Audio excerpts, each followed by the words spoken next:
And here we have a sample task. Because of the time limitation, I will not be focusing on this, but we can just give a situation like this to our students, and then we can ask them some questions about their assumptions and expectations, and we can, ask why we have such misunderstandings or cultural gaps, and then we can continue with the non-verbal communication, and then we can ask them to focus on media, and we can, add more detailed questions. And for the skills of discovery and interaction, as Nuriye Hocam stated earlier, we can have some sort of collaboration projects, and especially scholars or researchers who are interested in intercultural communication, they can have, the telecollaboration projects, and if they need partners, they might, use such websites like Uni Collaboration, and they can have some projects there. And of course, we can have role-playing activities so that students can use the knowledge and the skills in the classroom. And we can also have some intercultural dialogue sessions. We can invite some speakers from different cultures, and they can come and talk to our students, and they can talk about their own culture. And of course, we can promote intercultural friendships. As you already know, we have many online platforms where students can exchange ideas. And for the critical cultural awareness, we can of course have some discussions on cultural comparisons, but it is important to analyze some case studies, and it is also important to analyze some media according to the cultural values, stereotypes, and biases. Of course, we can have cross-cultural debates in the classroom, and then we can have, a cultural practice and or a social issue, and some students might argue for and others might argue against the idea, and we can have this in the classroom. And I think this is the end of my session. Thank you very much for your patience and for your contribution. If you have any questions, I can get the questions. These are the references. Thank you.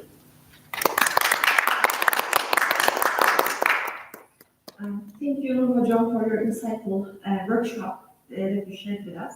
Now, I would like to introduce you another professor from our field. Professor Hatipoğlu is a luminary in the field of linguistics, currently serving as a professor at the Department of Foreign Language Education at Middle Technical University. Her expertise encompasses a wide array of linguistic domains, and her commitment to academic excellence is evident in her extensive research contributions. Professor Hatipoğlu's primary research interests are pragmatics, politeness, corpus linguistics, foreign language teaching as assessment, and method discourse. Her work has not only enriched our understanding of these areas, but also paved way for innovative methodologies and practices. So please welcome her to the stage. That's too much expectation. Okay. So how can we switch from this presentation to the other?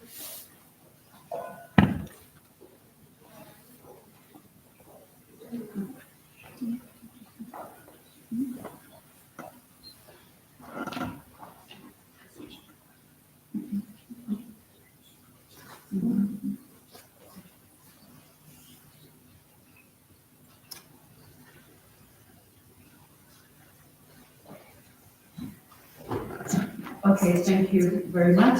So as Nuriye stated, today I'm going to talk about the complaints in Turkish and how variables such as culture and context actually affect the complaints in the language. Okay, so when do we complain? We complain all the time. We just need to be annoyed, to be censored, to be displayed, to be offended, to be threatened, or simply to be unhappy with a specific person, situation, or personality. So we start complaining, okay? So, but then, whenever we look at, and thank you very much, Nur, for establishing the background for this presentation, whenever we look at the different cultures, we see that what really makes people complain can change from one culture to the other, and how we can complain actually, again, can change from one culture to the other. There is a limit to the complaining as well.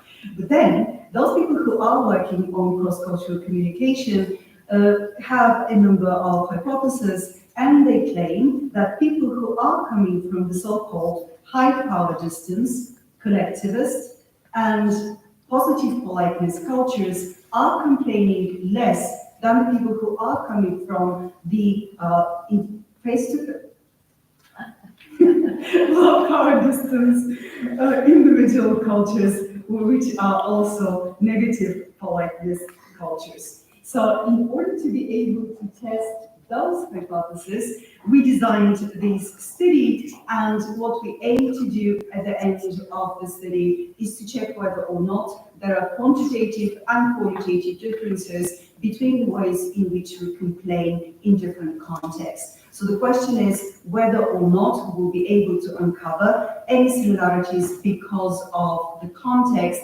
and because of some contextual variables. Okay, so what are the complaints and why do we need to look once again at those speech acts? They are face-threatening speech acts. For those people who have already taken culture classes know this painfully well, but according to Brown and Levinson's politeness theory, we have two different faces. In every individual, there are two different faces. We have the negative face, which is our desire to be free, to be unimpeded, but on the other hand, we have the desire to be liked, to be accepted, to be complimented, and this is our positive face. Whenever we talk about the complaints, we say that the complaints are actually damaging the positive face of our interlocutor. Why? Because they did something for us, we are not happy with their performance, and then we are complaining. And this is, of course, damaging for the face of the listener. But on the other hand, it could be damaging for the face of the complainer. Why? Because if, for instance, our complaints are not met positively, and the people do not fulfill what we really request from them, then again, our face as a speaker, as a complainer, can be damaged. So it is a very thin line. We have to be very careful while complaining. And to test all those two hypotheses that I've already mentioned, I've collected data from 35 native speakers of Turkish, and because the data were collected in our department, we had only 10 males and 25 females. Their age range was between 20 and 47, but whenever I looked more closely at the statistics, I found that actually 98% of the people were between the ages of 20 to 28, and only 2.9%, we had just one participant who stated that he or she was 47 years old. We have to keep in mind while analyzing the data and interpreting the data that all of the participants were well educated, that is, they were either BA or MA students at Middle East Technical University.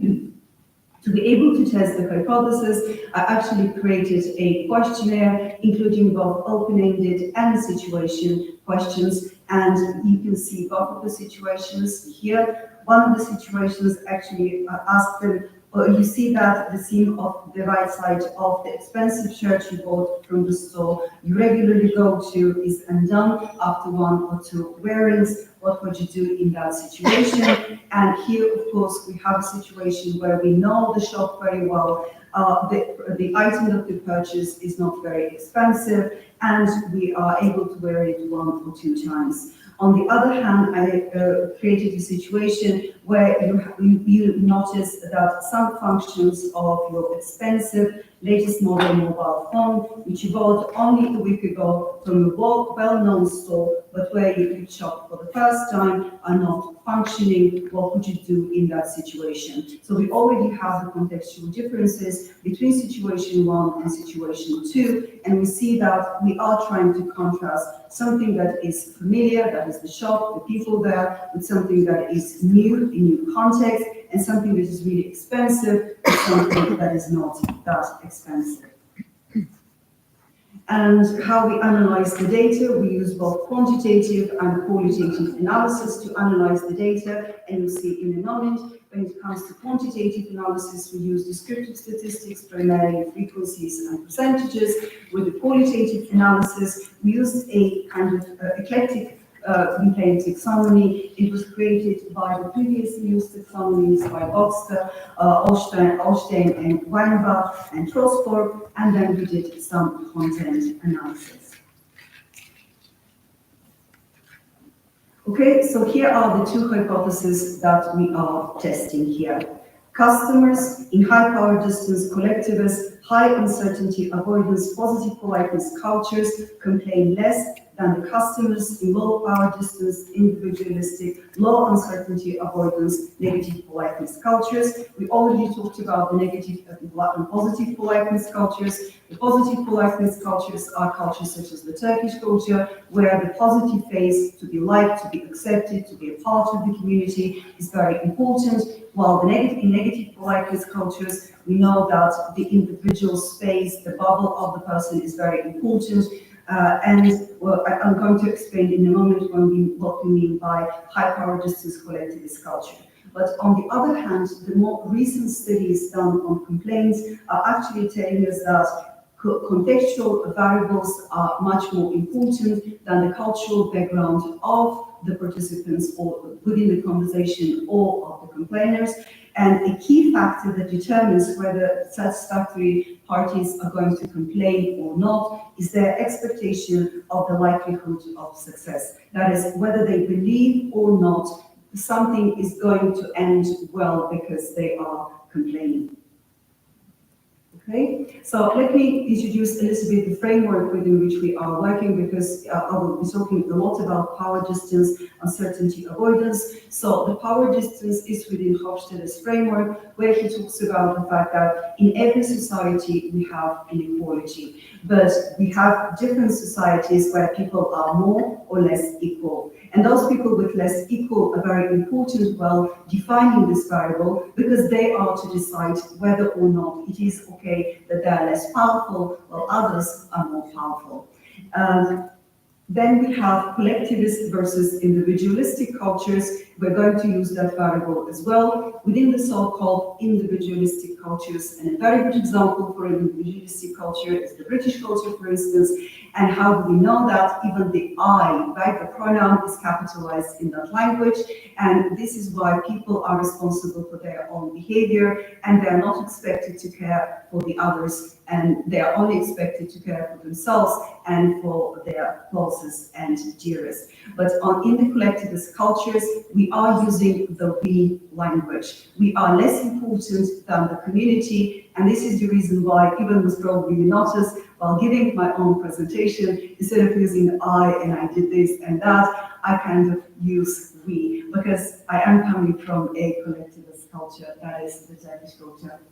I said we are going to talk about the uncertainty avoidance as well, and this is the variable that is telling us how comfortable people are with something that they don't know, okay? For the so-called high uncertainty avoidance cultures, and you will see in a moment that the Turkish culture is a high uncertainty avoidance culture, we are afraid of the things that we don't know. We want a lot of rules, and we want those rules to be followed.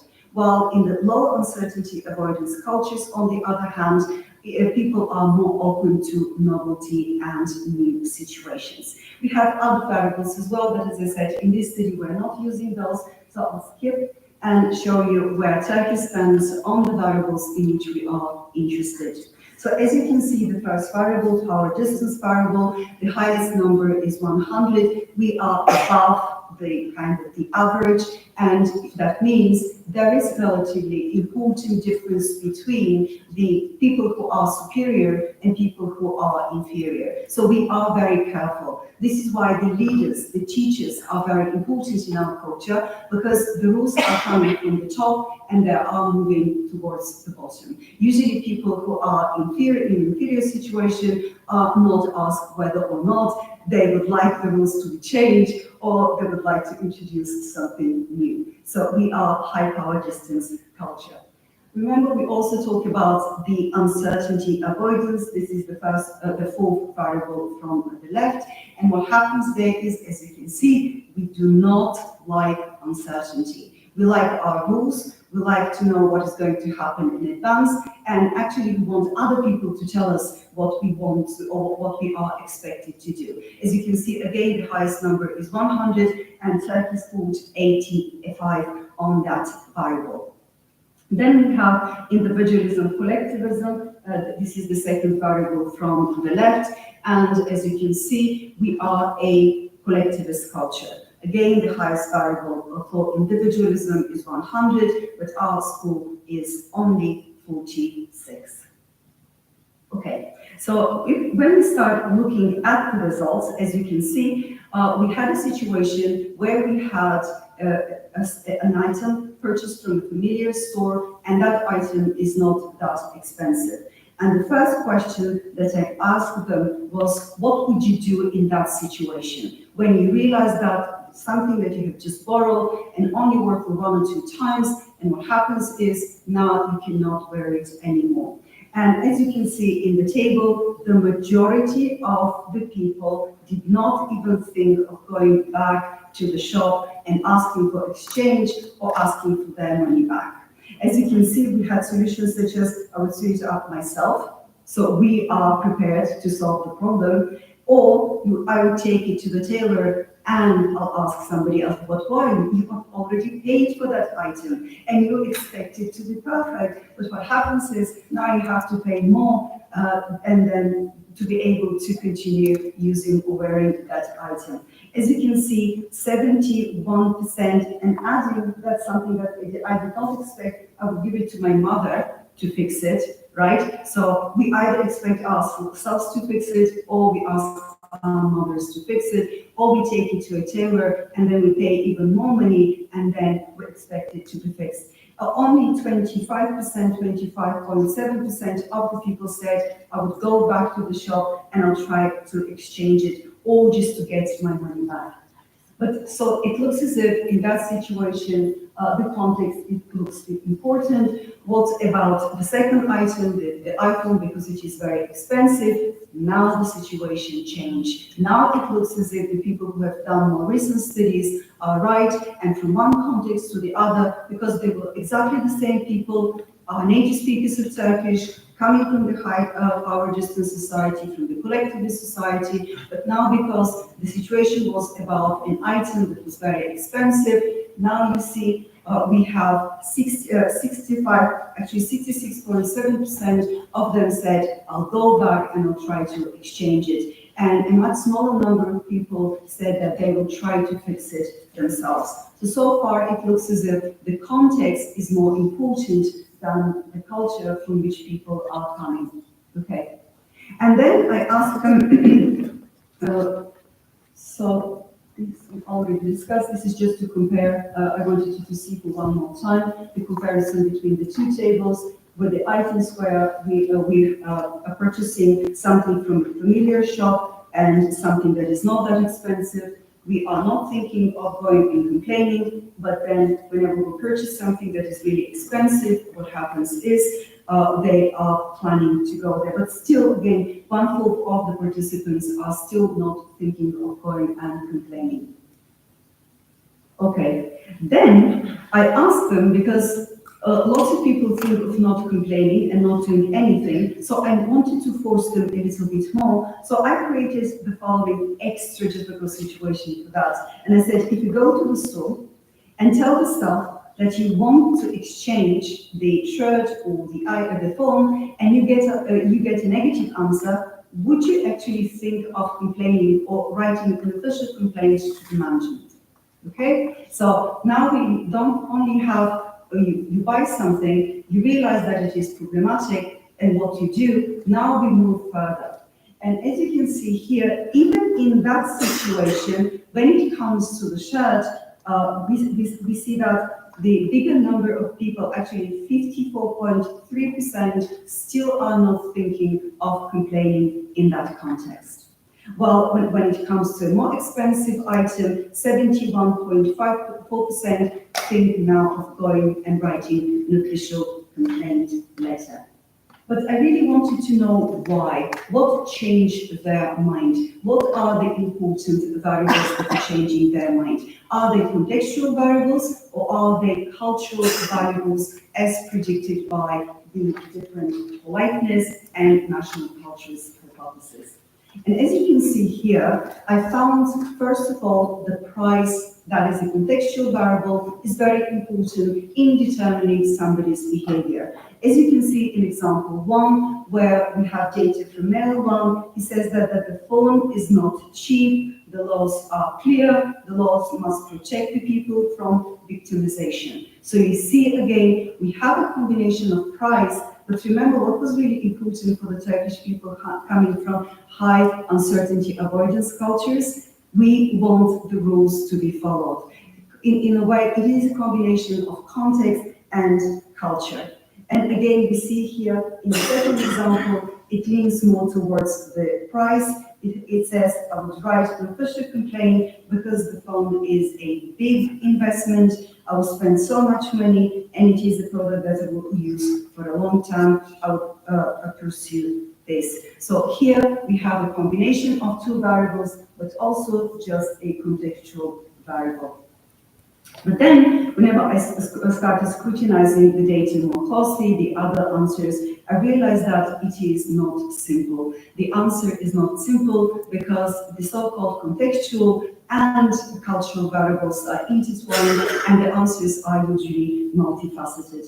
And as you can see in example 3 here, we have actually a combination between the likelihood of success, right? That is something contextual, but then that likelihood of success is very closely combined with something called high uncertainty avoidance that we already talked about, the collectivist side of our culture, and of course, the protection of the positive face of our interlocutors. And as you can see in the example here, because I think I'm right, so the question was, would you write an official letter? And the person says, of course I'm going to write an official letter because I think I'm right. And legally, I have such a right. Remember the rules, the legality of the issue is very important for us, so a high uncertainty avoidance. I think we, as a nation, do not understand this. And now we see the collectivist side of the person answering the question, because he or she is not answering as an individual, but actually tries to include the Turkish culture and to explain particular behavior by looking at trying to generalize, trying to include other people as well. And then, of course, we have the positive face of the interlocutor. Remember, we talked about the fact that in the Turkish culture, it is very important that the face of the interlocutor, especially the positive face, the desire to be liked, is not damaged. So therefore, the person, actually that was a female too, felt the need to say, in that context, I'm not complaining about the people or employees, right? I am complaining about the situation. That is why sometimes the employees there take it personally. So we see, right, the person, even though just answering a hypothetical situation because of the effect of their culture, or at least we can discuss this, I just assume that this is, we cannot kind of think of a particular situation, taking it out of the cultural context, and then not including those variables within our analysis. Okay, so we see that it is not that simple. Again, here I'm talking about now the shirt, and which variables are very important, because remember at the very beginning we talked about the fact that sometimes the price can affect whether or not people complain or not complain. And whenever we look at the shirt issue, we see that the likelihood of success and the high uncertainty avoidance can interact together and lead to the answer, or can explain the answer of the participants. And as you can see here, the person answered in capital letters, and the answer was iade ve değişim koşullarını bilmeden şikayet etmem. So you know, now I have to be sure that really, if I complain, something is going to happen, and of course the expectation is that something positive is going to happen. So therefore, even in capital, we see the interplay of the likelihood of success and high uncertainty avoidance. But then, whenever we look at male 10, we see that I would definitely write an official complaint letter. Everything is related to the likelihood. I find it important that, again, this topic of uncertainty avoidance, the existence of the rules that are regulating the interactions, responsibilities and rights of the people within a society comes over and over again. And that's why I think that by complaining, we can make things work. So if the rules are not followed, that I'm complaining, and I think that the outcome is going to be positive. Okay. Then, remember, I really wanted to find whether or not, whether we're having a face-to-face interaction where our utterances can be most damaging to our interlocutors, or whether we are complaining within the safety of the so-called social platforms, right, can actually change how we behave or how we complain. And it looks as if the answer is yes. And here we have a combination of the two variables, phase and channel. That is the medium of interaction. As you can see here, the person who answered that question even kind of formatted the answer having in mind a specific social platform. I will start with the YVB company disgrace dated X, Y, and Z. And then he says, later I'm briefly going to explain what happened. Then there was the need to add a note saying that this is how complaints work on platforms such as Ekşi Sözlük. Okay, so here again, we see that, okay, the person is anonymous, therefore my face is saved, therefore I can use stronger forms. Remember the complaints that were milder in the face-to-face interactions, but here they're talking about disgrace. They're talking about not buying something because of X and Y happened. Then we see the effect of the channel because the person formatted his complaint according to the requirements of the channel within the platform where it is going to be published.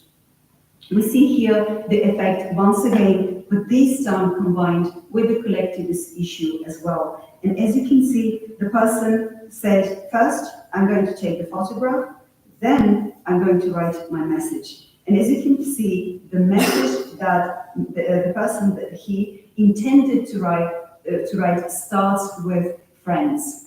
What is this again? Including other people, because we have the effect of the audience in such situations. We don't know who is going to read it, but to invite people to read it, in Brown-Levinson's theory, as you know, we are using the so-called group involving utterances or address forms. Friends, they start with that.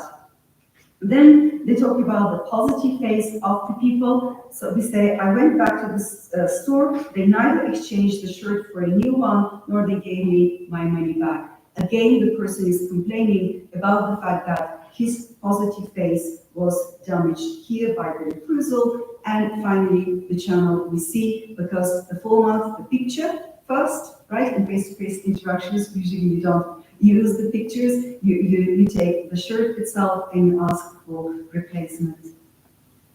Okay, so what can we conclude from this study? Of course, this is a very small study with only 35 participants, but only from this small corpus, I think we are able to see that the cultural variables can explain something, but other contextual variables are intertwined and interact with the cultural variables as well. And specifically, the high uncertainty avoidance variable comes to the fore whenever we are discussing complaints in the Turkish culture. But we should keep in mind that variables such as the channel, the context, the price of the item are very important as well for the Turkish culture, especially keeping the economic situation at the moment.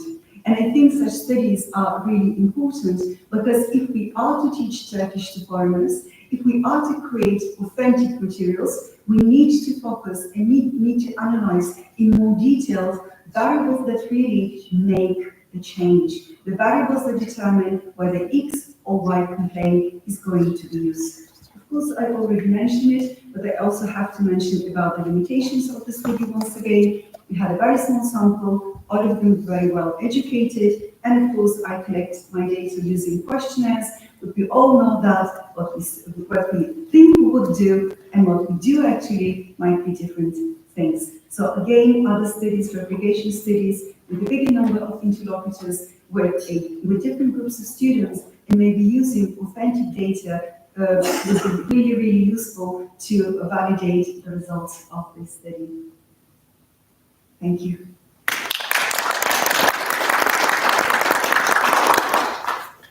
Questions? Yes, Martin. John, thank you for this insightful and interesting study.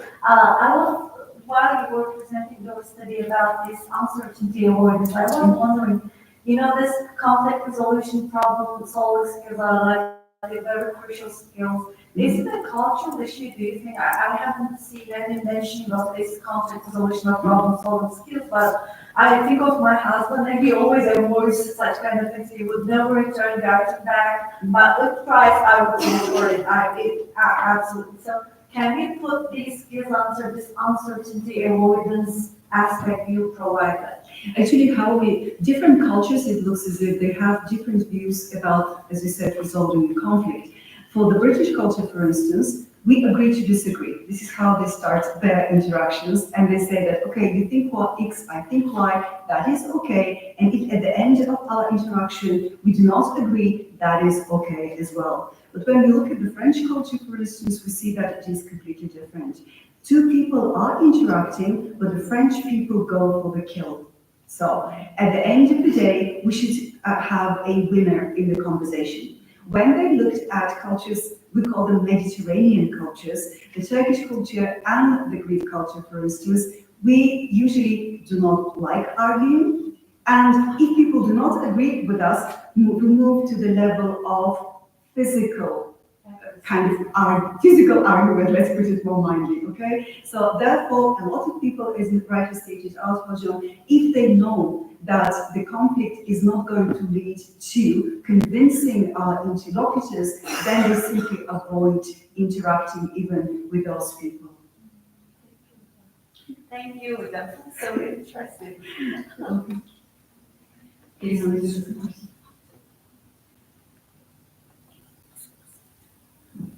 Çınar Hocam, thank you so much for this wonderful presentation. I just wanted to add that sometimes contextual and cultural variables actually overlap. And like you said, it's also related to what, in this case, in this specific study, if we take it as a case. If you think about also participants' past experiences, I think that's also very important. For example, also in some countries, consumer rights are quite evolved and advanced. So in the United States, you take something, even if there is nothing wrong with it, and it is, received back and with no questions asked, and you are refunded. So, but that might not happen in our country, or at least with some companies. So I think I found it very interesting to see that one of the participants said, I would check the policy or something in those terms. I would check the policy of the company's returns. So I think that is really important, because once we agree to buy something from that company, we also agree to its terms. Exactly. And then finally, it also has an effect on whether we would complain or not, or if we do, how we complain, because our rights.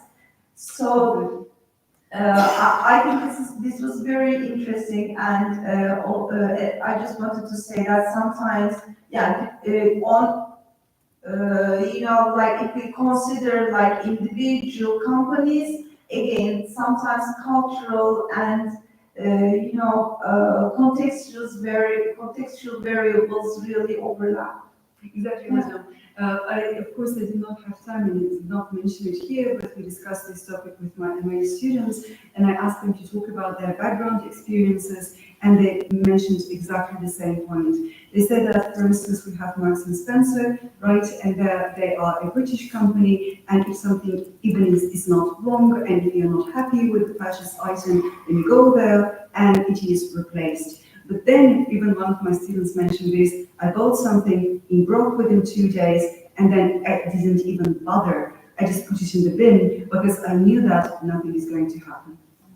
Okay, so definitely our background experience is influential in our future actions in a way. Exactly. Sometimes even the refund process is so problematic, and they don't just want to go through that hassle. Exactly. So, or we actually, And we are learning, as if we are learning this. Once we buy something from company X, it's forever.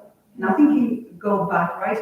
We cannot claim any other rights. But with some other companies, as I said, for instance, we also, when we discussed this with my students, we realized that the same company, depending on the country where they have their branches, can change their policies. And we talked about H&M, for instance. And it is a Dutch company, as you know. And in the Netherlands, when you go there and you ask something to the exchange, no questions asked. But try to exchange something in our country. Have you ever tried? Please try after this presentation. And you will see, with Marks and Spencer, much easier. With H&M, it looks as if they changed their policy because they know that Turkish people are usually not complaining. And if they make the things more difficult for the Turkish people, then the Turkish people just give up. Thank you so much.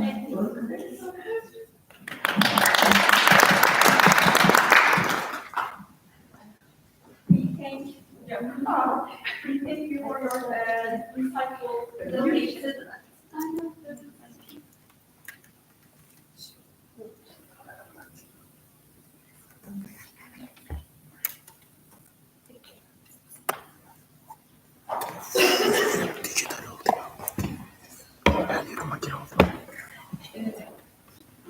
Ökkeş Hocam, Fatma Hocam'ın sunumunu Bodrum'dan alıyoruz. Bence Okey, alıyoruz mu? Şu an mı? bizde. Yani bizim oturum. Hemen başlayalım. Bir tane Şey yapayım mı? Ha, tamam. Şöyle yapalım, bir ara verelim. Tamam.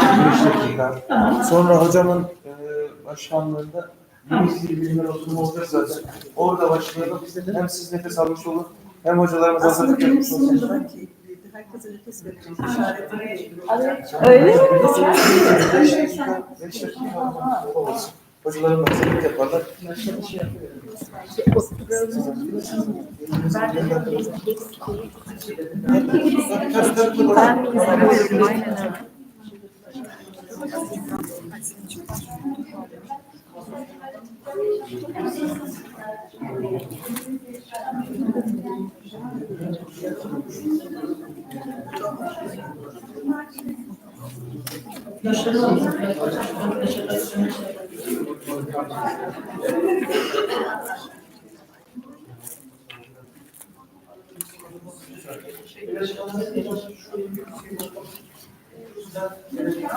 Canlı yayınlayabiliyoruz. Şimdi şurada hocamlar.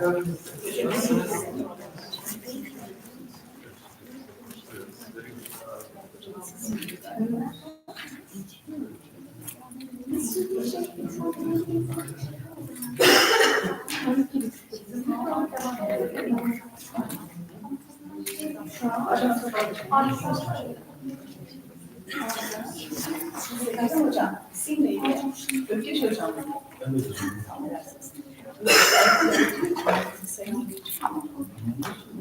Yani şu suyu da isterseniz. Ben şöyle kullanacağım. Nasıl isterseniz hocam.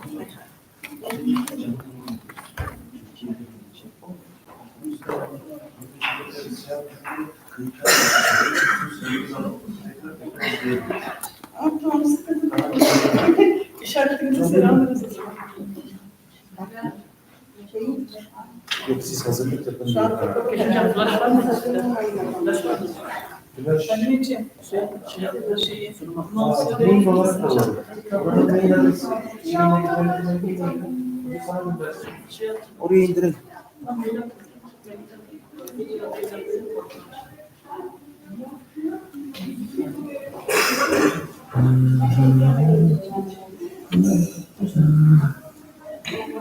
Merhabalar hocam. Merhabalar. Kusura bakmayın. Ben şimdi hem böyle vücutları hareket yapacağım için Ben de Zeynep Kutlar, siz hangi üniversite?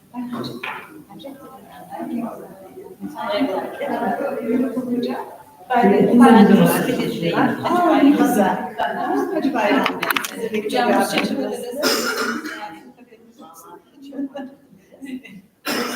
İşaretleriyle yapıyorsun. Nasıl öğrenmiş?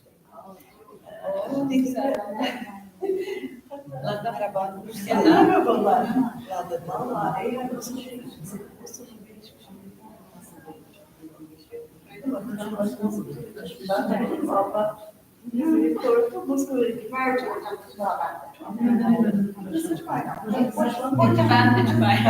Ben Konya'da.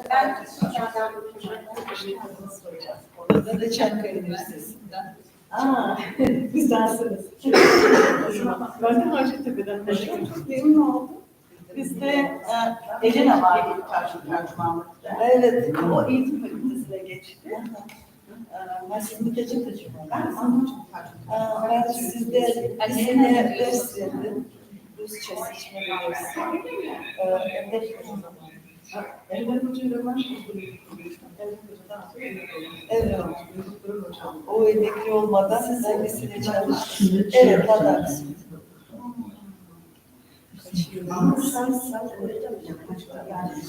Yok, müteşekkir tercümanlıkta.